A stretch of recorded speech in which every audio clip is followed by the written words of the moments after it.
Growing up, I always wanted to be an actor. I had all the ingredients to be a superb thespian, except the talent. Ask anybody who attended the National Youth Theater while I was there, at least 3 of them have been nominated for Oscars, and they will all say the same thing. Robert who? I gave up any aspiration to tread the boards on day 5 of university when I saw Benedict Cumberbatch read for the same part one was auditioning for. It was a real deal epiphany. I knew that I could never come close to the depth of his understanding of the text or the sheer magnetism radiating from the stage even before he became the best man on the planet. Acting, when it is good, can be transformative. An actor with a genuine gift has the power to transport you from whatever your own pains may be into an entirely different world, freeing you from whatever you may be going through. At its best, it can be better than any medication. At its best, it can transport a working-class, closeted boy out of his home in Southgate into a world of limitless imagination. In 1999, I took a hefty sum from my student loan and flew to New York to see Kevin Spacey in The Iceman Cometh. He was incredible. It was truly astonishing.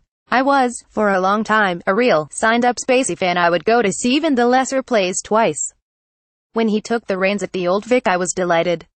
And so it has been difficult to the events of the past month unfold. In fact, I have been reading Spacey's coming out pseudo-apology statement over and over, with ever-mounting existential dread.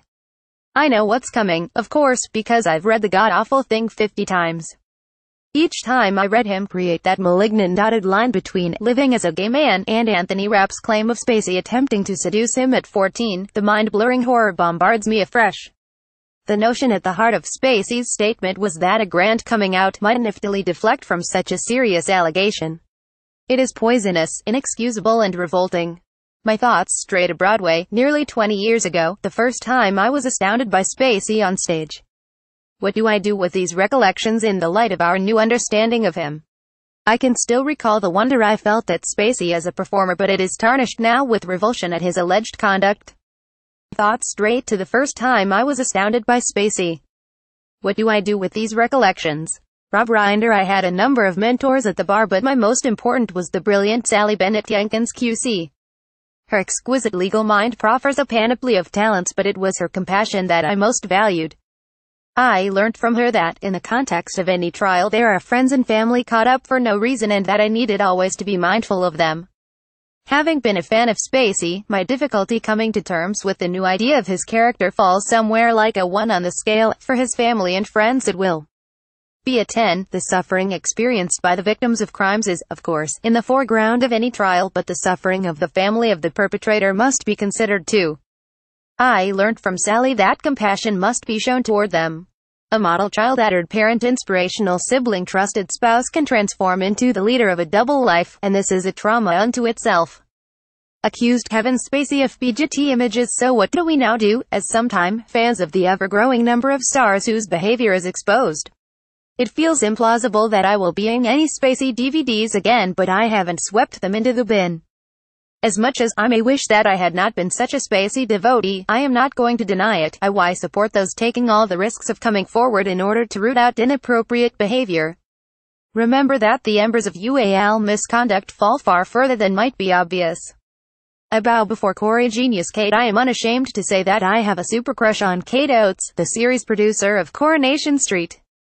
Aside from being my dream, highly imaginary, wife, Kate's work on Emmerdale and Quarry reveals her unrivaled grasp on just how to make important television. She completely gets that soaps are not second-rate dramas, and that they have enormous power to change the national conversation.